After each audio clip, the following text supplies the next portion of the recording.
ముందుగా 5 సార్లు ఓంకారనాదం చేద్దాం. ఓం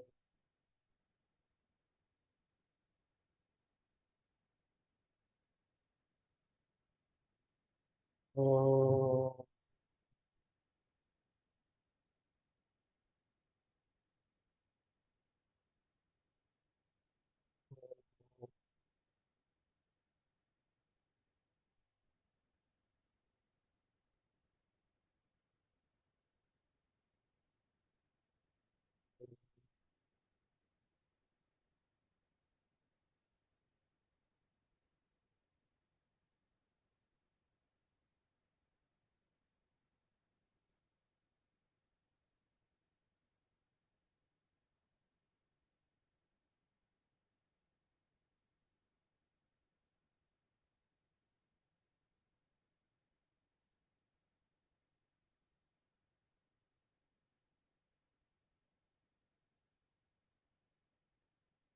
పరమాత్మలకు, పరమాత్మ స్వరూపులైన మీ అందరికీ నమస్కారం. మనం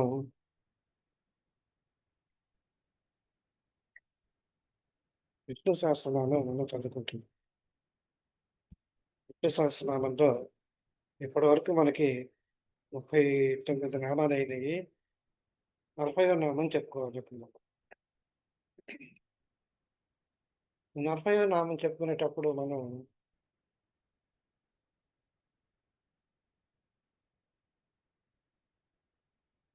40వ నామం ఏంటంటే మొన్న చదువుకున్న నామం మనం 39వ నామం ఆదిత్యః అని చదువుకున్నాము.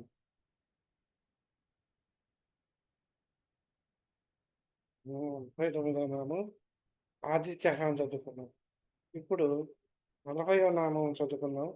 ఆ 40వ నామం ఏంటంటే పుష్కరాక్ష అని. ఈ పుష్కరాక్ష అనే నామం మనం పుష్కరాక్ష అంటే ఏంటి అనేది ముందు మనం నేర్చుకోవాలి మనం. మనం ఈ వైదిక సంప్రదాయం ప్రకారం పుష్కరాక్ష అంటే పుష్కర అంటే అంతరిక్షం అని, ఉదకం అని, కమ కమలం అని అనేక నామాలు ఉన్నాయన్నమాట. అంటే పోషించుట, పుష్టి కలిగించుట అనేటువంటి నామాలు అనేటువంటి వాటిని పుష్కరము అంటారనమాట. అటువంటి వాటిని ఎవరైతే ఏ ఏ భగవానుడు ఎవరైతే జనులను పోషిస్తున్నాడో, జనులను సంతృప్తికరంగా చూస్తున్నాడో, సంతోషపెడుతున్నాడో కనుక అట్టి వాడిని మనం పుష్కరాక్షుడు అని మనం అనొచ్చనమాట. ఇక్కడ మనం సృష్టి, స్థితి, లయాలు అని చెప్పుకున్నాం మనం. స్థితికారకుడు. స్థితికారకుడు అంటే ఆ జనులకు సృష్టించినటువంటి జనులు ఎవరైతే ఉన్నారో, జీవులు ఏవైతే ఉన్నాయో అవి పుష్టిగా ఉండి ఆరోగ్యంగాను ఉండేట్టుగా చూడటం అనేటువంటిది బాధ్యత ఆ పరమాత్ముడిది అని మనం చెప్తాం. సృష్టి రెండవ అయినటువంటి సృష్టికి పోషణకర్త అనమాట. అటువంటి పరమాత్ముడు ఎవరైతే ఉన్నారో ఆ పరమాత్మని మనం పుష్కరాక్షుడు అని మనం అంటామన్నమాట. అంటే ఒక రకంగా చెప్పాలి అంటే ఏ భగవానుడైతే ఏ పరమాత్మ అయితే తన సృష్టించినటువంటి ప్రాణులన్నింటినీ కూడా సకల జీవరాశులన్నింటినీ కూడా సంతోషపెడుతున్నాడు. వాటిని పోషించుతున్నాడు. వాటిని బతికేటట్టు చేస్తున్నాడు. ప్రాణ ప్రాణ ప్రా ప్రాణశక్తిని ఇవ్వగలుగుతున్నాడు. అతన్ని పుష్కరాక్షుడు అని మనం అనొచ్చనమాట. మనం అంతరిక్షం తీసుకుందాం. అంతరిక్షంలో సూర్యుడు, చంద్రుడు ఇద్దరిలో ఎవరో ఒకళ్ళు ఉంటారు. అంటే వాళ్ళ వెలుగు మనల్ని కాపాడుతూ ఉంది అని వాడి వెలుగు మన మీద ప్రసరిస్తా ఉంది అని చెప్పుకున్నాం. ఇంకొకటి పగలైతేనేమో మనకి సూర్యుడు ప్రసరిస్తూ ఉంటాడు. సూర్యకిరణాలు మన మీద ప్రసరిస్తూ ఉంటాయి. నైట్ టైమ్ రాత్రిపూట అయితేనేమో చంద్రకిరణాలు మన మీద ప్రసరిస్తూ ఉంటాయి. ఈ వాటి వచ్చేటువంటి తేజస్సు ఏదైతే ఉందో దాన్ని దృగ్లక్షణము అని అంటారనమాట. అటువంటి దృగ్లక్షణం కలిగినటువంటి ఈ సూర్యచంద్రులు మన నేత్రానికి 2 నేత్రాలకి అధిపతులుగా ఉంటారనమాట. ఒక కన్నుకేమో సూర్యుడు అధిపతి, ఇంకొక కన్నుకేమో చంద్రుడి అధిపతి అనమాట. పరమేశ్వరుడు ఎవరైతే ఉన్నారో ఏ పరమేశ్వరుడైతే మనం అనుకుంటున్నాం, ఆ పరమాత్మ స్వరూపుడైతే ఏమనుకున్నామో, విరాట్ స్వరూపంలో మనకి కనిపించేదేంటయ్యా అంటే, ఒక కన్ను విరాట్ పురుషుని యొక్క ఒక కన్ను సూర్యుడు, ఇంకో కన్నేమో చంద్రుడనమాట. అంటే ఇంకో రకంగా మనం చెప్పాలి అంటే, చంద్రుడి యొక్క చంద్రుడు చంద్ర కిరణాల వల్లనే సూర్యుడు కూడా ప్రభవిస్తున్నాడు అని మనం మన శాస్త్రాలు చెప్తున్నాయి. కనుక చంద్రుడి యొక్క సూర్యుడి యొక్క సూర్యుడి యొక్క కిరణాలే మనకి జగత్ సాక్షి. అంటే కర్మ సాక్షి అని జగత్తుకి కన్ను అంటే జగత్తులో జగత్తుని అంటే ప్రకాశింపజేయవాడు ఎవరయ్యా అంటే సూర్యకిరణాల చేతే ప్రసరింపజేయబడుతున్నది. అంటే ఆ వస్తువులు అక్కడ ఉండేటువంటి వస్తువులన్నిటిని కూడా మనం చూడగలుగుతున్నాం. సూర్యకిరణాలు వాటి మీద పడి, ఆ కాంతి మన పరావర్తనం చెంది మన కింద మీద పడటం వల్ల మనం ఏం చేస్తున్నామో ఆ వస్తువుని మనం చూడగలుగుతున్నాం. అది దేనివల్ల జరుగుతుంది అంటే సూర్యకిరణాల వల్ల జరుగుతా ఉన్నది. కర్మ సాక్షి. మన కర్మలకు సాక్షి. మనం చేసేటువంటి ప్రతి పనికి సాక్షిభూతుడు ఎవరయ్యా అంటే, మనం చేసేటువంటి ప్రతి పనిని అబ్జర్వ్ చేసేది, ఆ కిరణాల్లో మనం ఏం చేస్తున్నాము, ఏంటని ట్రాక్ చేసేటువంటి వాడెవరు? సూర్యభగవానుడే. అట్టి సూర్యభగవానుడు పరమాత్మ స్వరూపుడుగా మనం చెప్పుకున్నాము. ఆయనే జగత్తుకి నేత్రము అని కూడా మనం జగత్తుకి నేత్రము అని మనం అనొచ్చనమాట.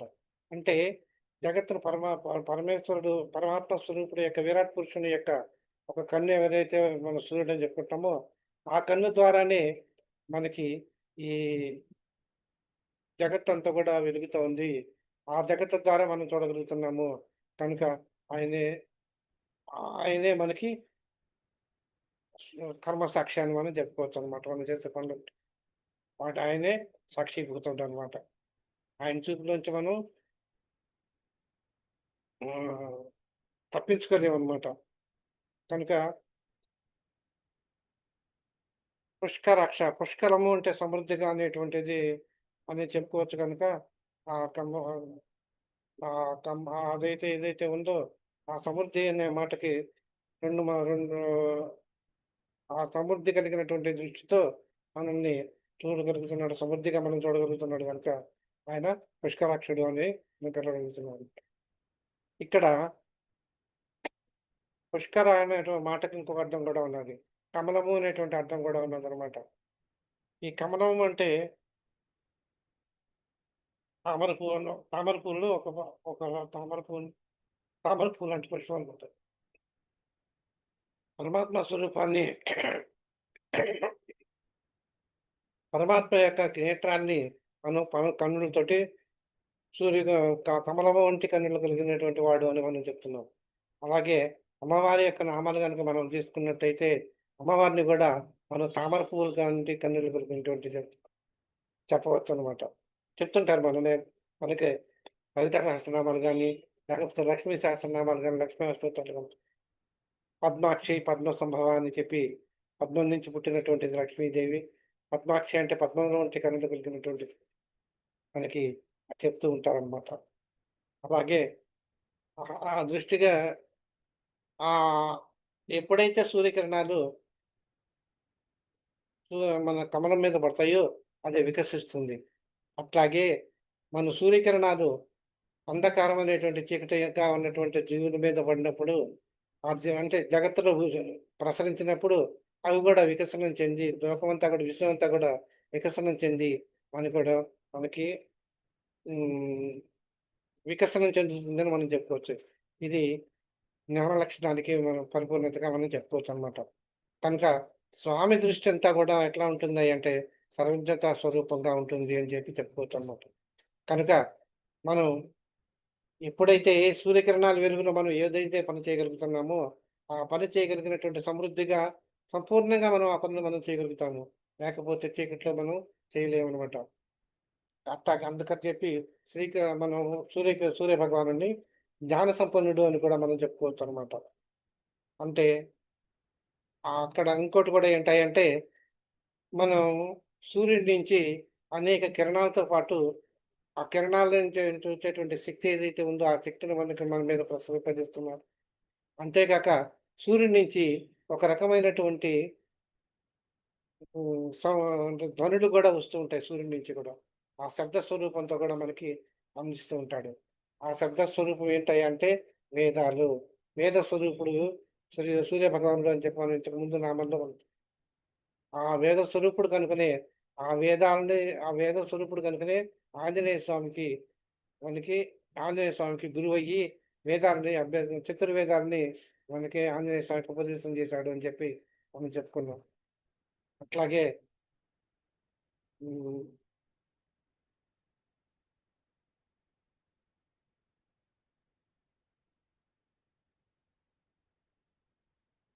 చెప్పుకున్నాం.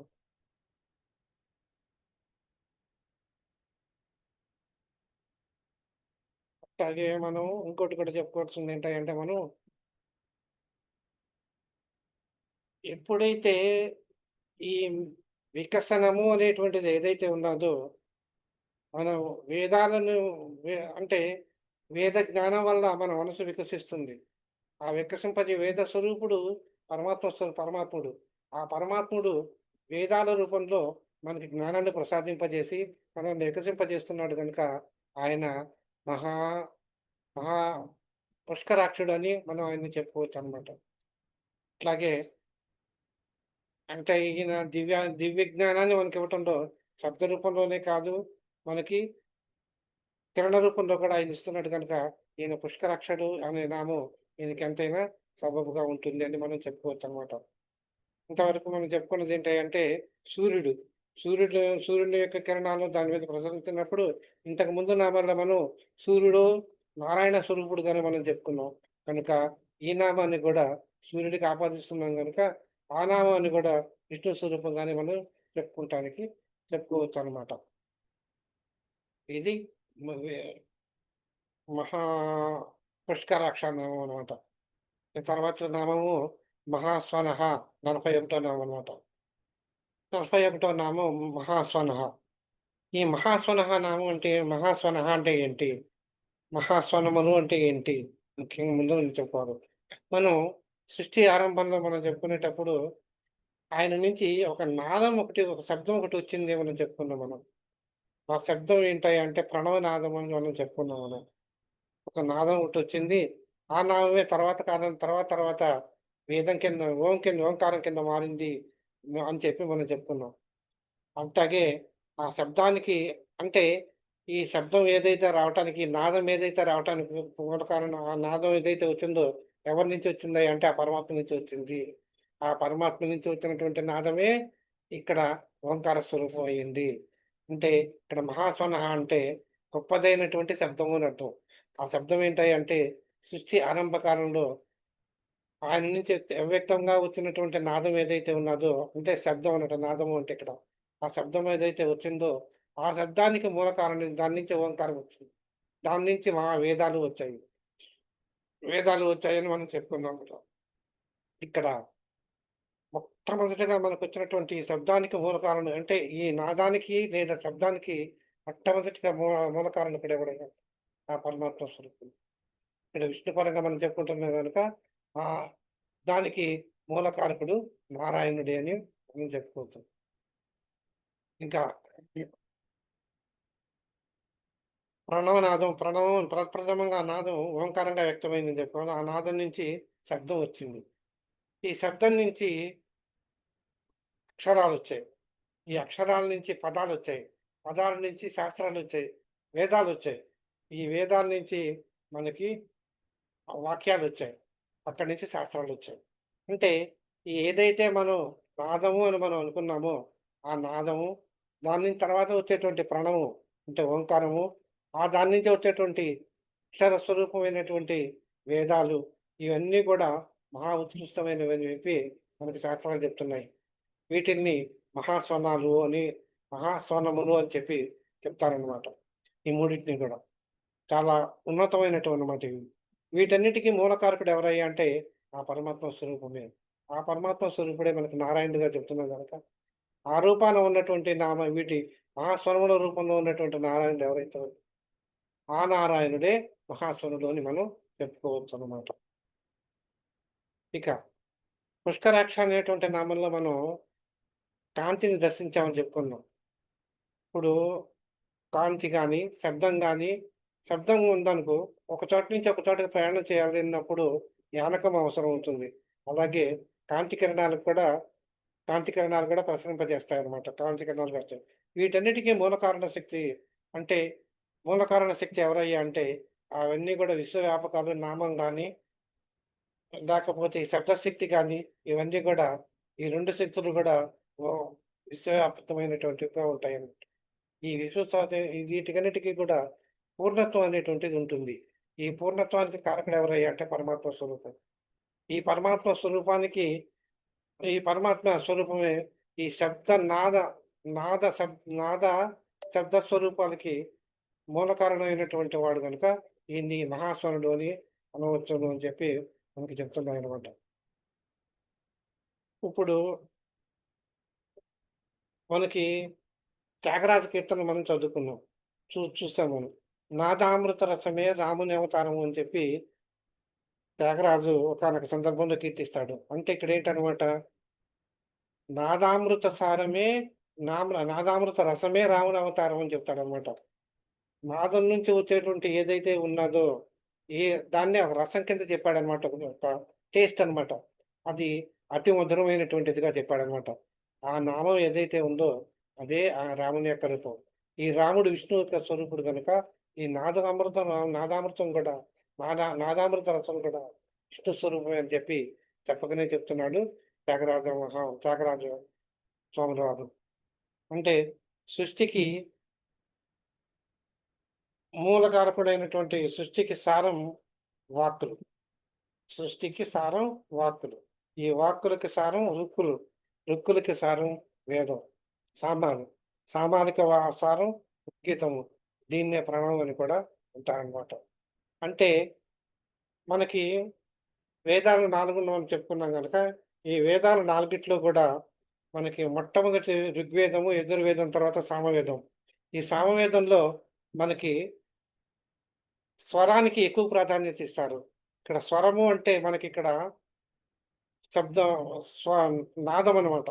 ఆ నాదాన్నించి దాని యొక్క ఆ వేదంలో ఉండేటువంటి సామవేదంలో ఉండేటువంటి శ్లోకాలన్నీ గూడా మనం చదువుకునేటప్పుడు ఒక రిథమిక్ పద్ధతిలో మనం చదవాల్సి ఉంటుందనమాట.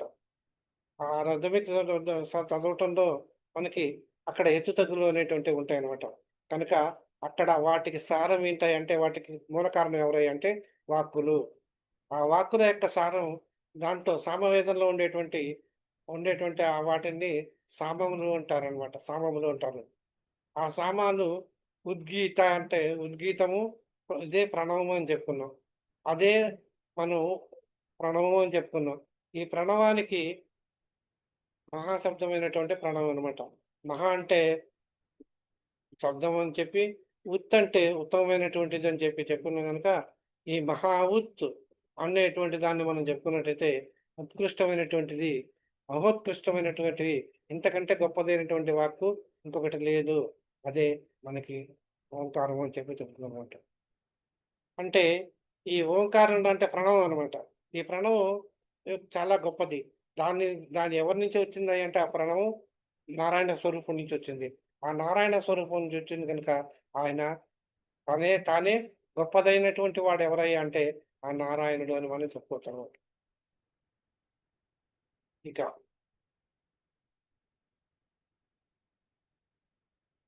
మనం సూర్యశక్తిలో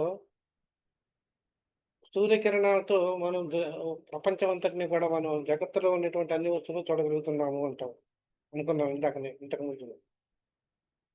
దాన్ని దర్శన శక్తి అంటారనమాట. అట్లాగే మనకి సూర్య భగవానుడి నుంచి, సూర్యమండలం నుంచి మనకి ఒక నాదం ఎప్పుడు వినిపిస్తూ ఉంటుంది అని మనం చెప్పారనమాట. ఆ నాదాన్నే ఓంకార నాదము అని చెప్పి మనం పూర్వీకులు చెప్పారనమాట. పూర్వీకులైన మహానుభావులు.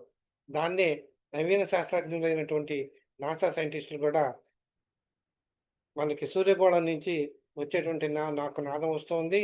సౌండ్ వస్తోంది. ఆ sound it is nothing but Om అని చెప్పి దాన్ని రికార్డ్ చేశారు కూడా. ఇలా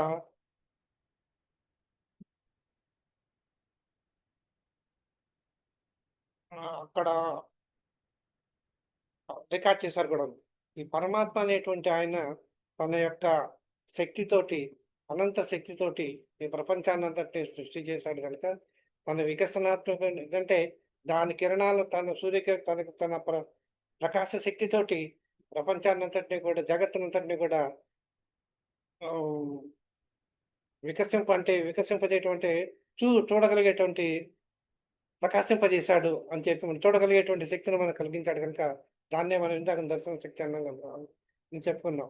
అలాంటి శక్తి స్వరూపుడు గనక దానివల్ల మనకి స్పందన కూడా ఏర్పడుతుంది గనక, ఆ స్పందననే మనం శబ్ద స్వరూపం అని గనుక శబ్దశక్తి అనుకుంటే, ఆ శబ్దశక్తి యొక్క స్వరూపమే నారాయణుడు గనుక, ఆ నారాయణుడే మహాస్వరుడు అని మనం చెప్పుకోవచ్చనమాట.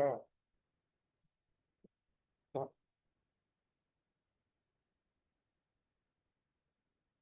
ఊపిరి.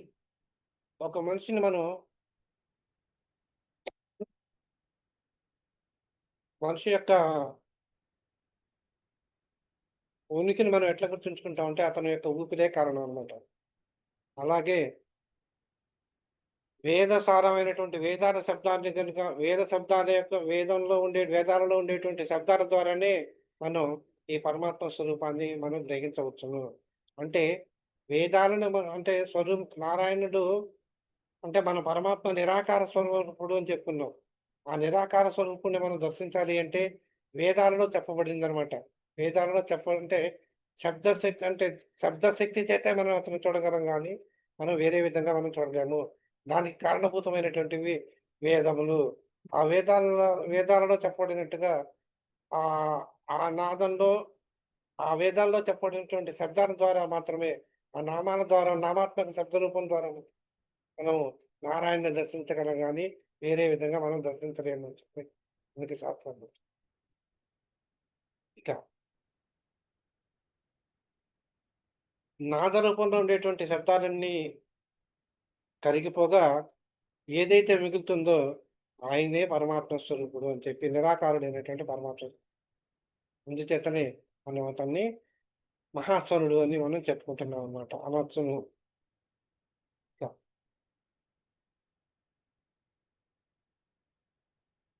మనకి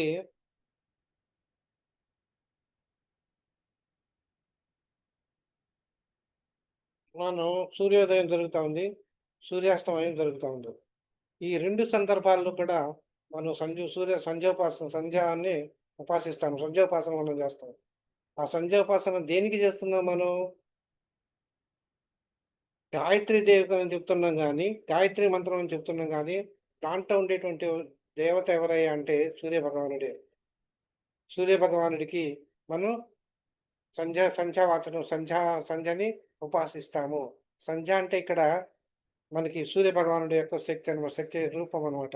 ఆ సూర్యభగవానుడి యొక్క రూపము అంటే నారాయణుడి యొక్క రూపము అంటే సూర్యుడంటే మనం నారాయణుడు అని మనం చెప్పుకున్నాం గనక పరమాత్మ స్వరూపం అని చెప్పుకున్నాం గనక, ఆ పరమాత్మ స్వరూపాన్ని మనం ఉపాసిస్తున్నామని మనం చెప్పుకోవచ్చు.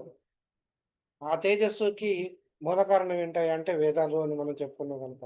వేద మూలం గనుక ఆ గాయత్రి అది దానికి కారణమైనటువంటి గనుక ఛందసాం మాత వేద మంత్రం రాశి కారణమైనటువంటి ఛందసాం మాత అని చెప్పి చెప్పుకున్నాం గనుక వేదాలతో కారణమైనటువంటి ఆ జనని గాయత్రిగా చెప్పబడింది గానీ వేరు కాదు. అంటే గాయత్రి ఉపాసన అనేటువంటిది నారాయణ నారాయణ స్వరూపంగానే అంటే పరమాత్మ స్వరూపంగానే మనం చెప్తున్నాము. అట్టి పరమాత్ముడికి ఎవరయ్యా అంటే మనం మహా సూర్య భగవానుడి రూపంలో మనం చెప్తున్నాము. కనుక ఈయన్ని మహాస్వరుడు అని మనం అనవచ్చును.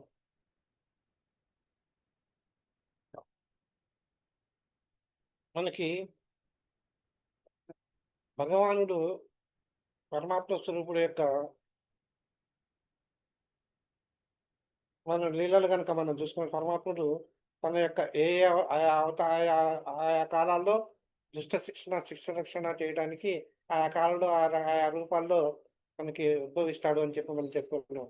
ఉదాహరణకి రామావతారం, కృష్ణావతారం మనం చూసుకున్నాం.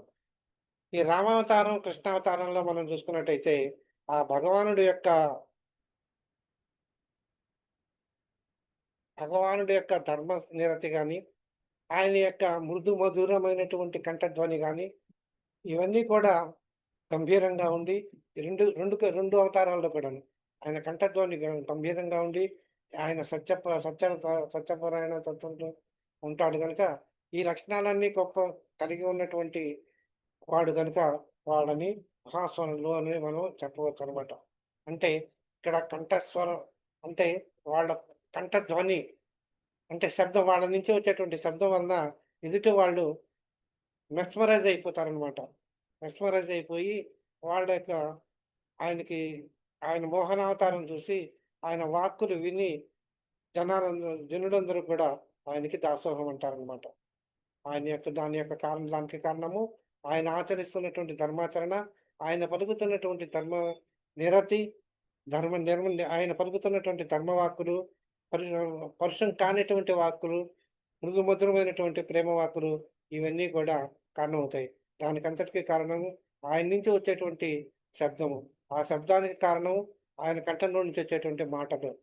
కనుక ఆ కంఠధ్వని మృదు మధురంగా ఉంటుంది కనుక ఆయనని మనం మహాశనుడు అని చెప్పుకోవచ్చనమాట. అలాగే ఈ కంఠధ్వని అంటే ఈ శబ్దాల నుంచి వచ్చేటువంటి కంఠధ్వని ఏదైతే ఉన్నదో ఈ రామావతారం గాని, లక్ష్మణావతారం గాని, కృష్ణావతారం గాని, లేకపోతే ఇతర అవతారాల్లో ఆయన యొక్క పలికేటువంటి వాక్కులు మృదు మధురంగా ఉంటాయి కనుక వీళ్ళందరూ కూడా విష్ణువంశ సంభూతులే కనుక ఆయన పరమాత్ముడని మనం చెప్పుకుంటున్నాం గనక ఆయన్ని మహాస్వరుడు అని మనం అనుకోవచ్చు. ఇప్పుడు మనం యజ్ఞాలు, యాగాదులు మనం చేస్తూ ఉంటారు. యజ్ఞ యాగాదులు చేసేటప్పుడు ఏం జరుగుతుంది అంటే, ఇప్పుడు మంత్రాలు చదువుతారు. ఆ మంత్రాలు మనం చదివేటప్పుడు రిథమిక్‌గా ఉంటాయన్నమాట. ఆ రిథమిక్‌గా ఉండేటువంటి మంత్రాలన్నీ కూడా ఆ యజ్ఞ పురుషుడు అయినటువంటి ఎవరైతే ఉంటారో, ఆ యజ్ఞ పురుషుడైనటువంటి నారాయణుడి యొక్క నారాయణుడు ఉద్దేశించే చెప్తారు కనుక మంత్రాలన్నీ ఏ దేవతను ఉద్దేశించి చెప్పినా ఆ దేవతా స్వరూపాలన్నీ కూడా నారాయణుడే అని మనకు శాస్త్రాలు చెప్తున్నాయన్నమాట. కనుక సామవేద సామవేద రూపమైనటువంటి మంత్రాలన్నీ కూడా నారాయణ స్వరూపమేనని చెప్తారు. అలాగే మనకి దక్షిణామూర్తి గాని, దక్షిణామూర్తి తాను మౌనంతోటే ఉండి శిష్యులకు ఉపదేశం చేస్తూ ఉంటాడనమాట ఆయన. అలాగే హయగ్రీవ స్వామి వేదాలకు వైష్ణవ సంప్రదాయం ప్రకారం హయగ్రీవ స్వామి వేద పురుషుడు అని చెప్పి మనకు చెప్తారనమాట. ఆ వేద పురుషుడు కావాలంటే అవేద స్వరూపుడైనటువంటి ఆయన కనుక ఆయన్ని మనం నారాయణ స్వరూపుడే కనుక ఆయన్ని కూడా మహాస్వరుడు అని చెప్పి మనం ఈ విధంగా కాంతి పరంగా గాని నాదపరంగా గాని వర్ధిల్లేటువంటి నారాయణ తేజం దానికి మొదలు, ఆద్యంతాలు ఏమీ లేవు. కనుక అటువంటి కంటిన్యూయస్‌గా వచ్చేటువంటి ఈ తేజ స్వరూపాన్నే మనం ఉన్నవాడు గనుక ఆయనని మనం మహాస్వరుడు అని మనం చెప్పుకోవచ్చనమాట. ఇక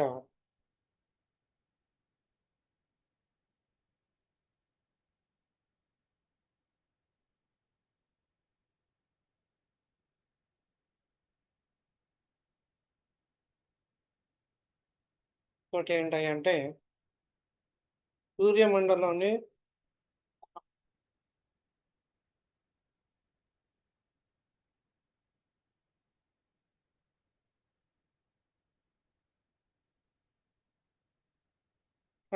అంటే పూజ్యమగు శబ్దం కలిగినటువంటి వాడు అనేటువంటి అర్థం కూడా ఇంకోటుందనమాట. వేదాలు మాత్రమే తెలిసినటువంటి వాడు ఎవరైతే ఉన్నారో అతన్నే మనం మహాస్వరుడు అని చెప్పి మనం చెప్పుకోవచ్చనమాట. గొప్పదైనటువంటి నామం కలిగినటువంటి వాడు కనుక నారాయణ స్వరూపుడైనటువంటి పరమాత్మ స్వరూపుడైనటువంటి ఆ నారాయణ్ణే మనం మహాస్వరుడు అని మనం చెప్పుకోవచ్చనమాట. అట్లాగే ఓంకారం నుండి అక్షరాలొస్తాయి. అక్షరాల నుండి పదాలొస్తాయి. పదాల నుంచి వాక్యాలొస్తాయి. ఇవన్నీ కూడా ఈ వాక్యాల నుంచి మంత్రాలు, మంత్రాల నుంచి వేదాలు, వేదాల నుంచి వేదాంగాలు, వేదాంగాల నుంచి శాస్త్రాలు, ఇలా శాస్త్రాలు, సంగీతం, ఏదైతే సాహిత్యం ఇవన్నీ కూడా ఏదైతే శబ్దాల రూపంలో మన కంఠం ద్వారా అంటే మన కంఠం ద్వారా బయటకొస్తుందో వాటన్నిటి యొక్క రూపమే మా నా పరమాత్మ స్వరూపం. పరమాత్ముడు.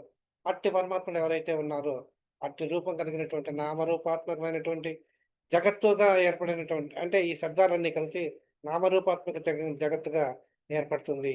ఇట్టి నామరూపాత్మకమైనటువంటి జగత్తును మరియు నామం నుంచి వచ్చేటువంటి శబ్దం ఏదైతే ఉన్నదో, ఆ శబ్ద రూపంగా వచ్చేటువంటి జగత్తు గాని, నాద శబ్ద రూపమైనటువంటి జగత్తు ఏదైతే ఉన్నదో, వాటికన్నిటికీ కారకుడైనటువంటి పరమాత్ముడు ఎవరైతే ఉన్నారో, ఆ పరమాత్ముడే శ్రీమన్నారాయణుడు. ఆ శ్రీమన్నారాయణుడే మనం మహాశివుడు అని చెప్పి మనం చెప్పుకున్నాం. ఇక ఇంకొక నామం ఏంటంటే అనాది నిధన. ఈ అనాది నిధన అంటే మనం ఆది అంతము లేదనేటువంటి వాడనమాట. మనం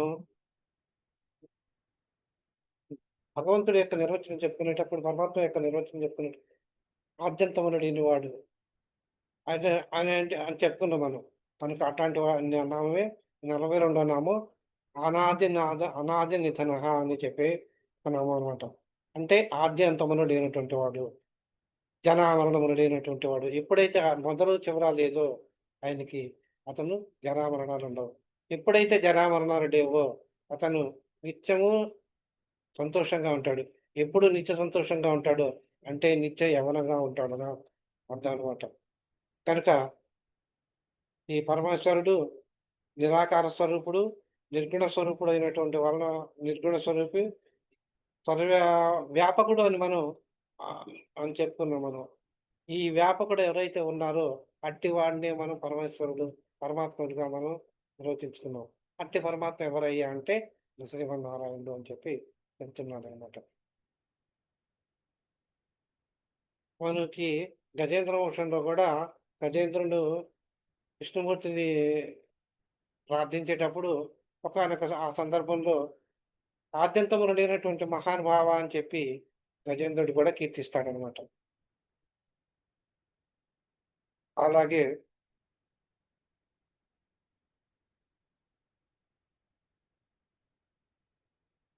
ఈ అమ్మవారు ఎవరైతే ఉన్నారో దేవి భాగవతంలో ఇంకొకటి కూడా ఏంటంటే ఇతని యొక్క లేదని చెప్తున్నాం. ఇతనికి అన్ని రూపాలు తానే అయినటువంటి వాడే పరమేశ్వరుడు అని చెప్పుకున్నాం. అంటే పరమేశ్వరుడు మనలో ఎక్కడుంటాడు అంటే మన దేహంలో హృదయంలో ఉంటాడు. ఆ బుద్ధి అనబడేటి హృదయంలో ఉంటాడు. తర్వాత మనలో ఉండేటువంటి బుద్ధి అనేటువంటి గుహ ఏదైతే ఉందో దాంట్లో ఉంటాడనమాట. అతను నిరంతరుడు, సర్వాంతర్యామి. ఈ పృథ్వీలో కూడా పరమాత్మ స్వరూపమే అని చెప్పాం. జలం కూడా అతని స్వరూపమే అని చెప్పాం. తర్వాత జలం కూడా అతని స్వరూపం అని చెప్పాం. వాయువు అతని స్వరూపం అని చెప్పాం. ఇవన్నీ కూడా ఆయన స్వరూపంలో అని చెప్తున్నాం గానీ, ఆ జలానికి పరమేశ్వరుడు తాండవ ఉన్నాడు అని తెలీదు. తెలుసా అంటే తెలీదని చెప్పుకోవాలనమాట. ఆ తేజస్సు వీటన్నిటి యొక్క బలం ఏదైతే ఉన్నదో, అన్నిటి యొక్క స్వరూపుడు అంటే జలశక్తి గాని, వాయుశక్తి గాని, అగ్నిశక్తి గాని, ఆకాశ శక్తి గాని, వీటన్నిటి యొక్క శక్తి ఏదైతే శక్తి స్వరూపం ఏదైతే ఆ శక్తికి అనుగుణంగా వచ్చేటువంటి కలిగి ఉన్నటువంటి వాడు ఎవరైతే ఉన్నారో, ఎవరైతే మనకి ఆ శక్తిని కలిగిస్తున్నారో, అటువంటి వాడే మనకి పరమాత్ముడు. ఆ పరమాత్ముడినే మనం నారాయణుడు అని చెప్పి మనం చెప్పుకుంటున్నాం అనమాట. ఇదే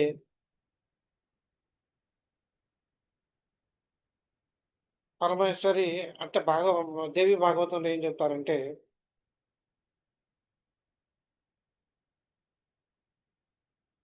దేవి భాగవతంలో తారకాసురుడు తారకుని బాధలు భరించలేక అమ్మవారు ఏం చేస్తుందంటే దేవి పురాణంలో సప్తమ స్కందంలో చెప్పబడిందనమాట. అప్పుడు అక్కడ ఏం చెప్పారంటే, దేవతలందరూ కూడా తారకుడి యొక్క బాధను భరించలేనప్పుడు, "అమ్మా! మేమిట్ట భరించలేకపోతున్నామమ్మా, మమ్మల్ని నువ్వు కాపాడమ్మా" అన్నప్పుడు అమ్మవారు ఉద్భవిస్తుందనమాట. ఆ ఉద్భవించేటప్పుడు ఆది అంతములు లేనటువంటి రూపం. ఇది ఫలానా అమ్మవారు ఎక్కడి నుంచి ఎక్కడి వరకు ఉన్నదో తెలీదనమాట. అంతటి శక్తివంతమైనటువంటి రూపాన్ని కలిగినటువంటి ఆహ్, రూపం కలిగినటువంటి మాతగా ఆవిడ ప్రత్యక్షమవుతుంది. కనుక అదే అమ్మవారి యొక్క రూపం గనుక మనం చెప్పుకున్నా, దేవారి యొక్క రూపం మనం చెప్పుకున్నా, ఇవి 2 కూడా పరమాత్మ స్వరూపాలే అని మనం చెప్పుకున్నాం. అవిభాజ్యమైనటువంటి పరమాత్మ స్వరూపాలే కనుక, ఏది చెప్పుకున్నా గానీ అది పరమాత్మ స్వరూపమే అవుతుంది కనుక, అమ్మవారు గూడా మనకి వ్యక్తి స్వరూపంగానే మనం చెప్పుకోవచ్చనమాట. కనుక అట్లాగే లలిత సహస్రనామాల్లో కూడా ఒక నామం ఉంది. ఆహ్, ఆహ్, 296 నామం అనుకుంటా. అనాది నిధన అని చెప్పి ఒక నామం చెప్తారనమాట. ఆ నామం యొక్క అర్థం ఇదేననమాట. ఆద్యంతములు లేనటువంటిది ఎవరైతే ఉన్నారో ఆ అమ్మవారే లలితాదేవి అని చెప్పి చెప్పబడుతుంది అక్కడ నామం. ఈ విధంగా అమ్మవారి యొక్క నామాల్లో గాని, అయ్యవారి యొక్క నామంలో గాని అనాది నిధన ఇరువురు కూడా పరమాత్మ యొక్క స్వరూపాలుగా గాని చెప్పబడుతుంది గనక, ఆ అనాది నిధన అనేటువంటి నామం ఆద్యంతం లేనటువంటి వాడు, జరామరణాలు లేనటువంటి వాడు, గుణాలకు అతీతమైనటువంటి వాడు. ఇది ఉంది, ఇది లేదు అని చెప్పే ఈ గుణం ఉంది, ఈ గుణం లేదు అని చెప్పేదానికి లేదు గనుక, అటువంటి పరమాత్మ స్వరూపం ఏదైతే ఉన్నదో దాన్నే మనం అనాది నిధనం అని చెప్పి మనం చెప్పుకోవచ్చనమాట. దీనితోటి 42వ నామం పూర్తయింది. 43వ నామం నుంచి మనం వచ్చే వారం నుంచి మనం చదువుకుందాం. 43వ నామం ధాత అనే నామం నుంచి మనం వచ్చే వారం నుంచి మనం చదువుకుందాం.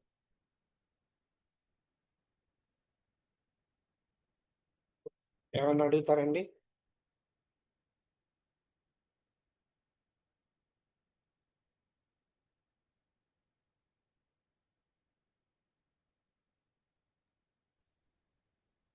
ఏమన్నా లేదండి. అడుగుతారా? లేదనుకుంటా అండి. ఓకే. ఓకే. సర్వే జనా సుఖినో భవంతు. లోకా సమస్తం సుఖినో ఓం శాంతి శాంతి శాంతి. సర్వం శ్రీ రామాయ పరమేశ్వరాయ. స్వస్తి.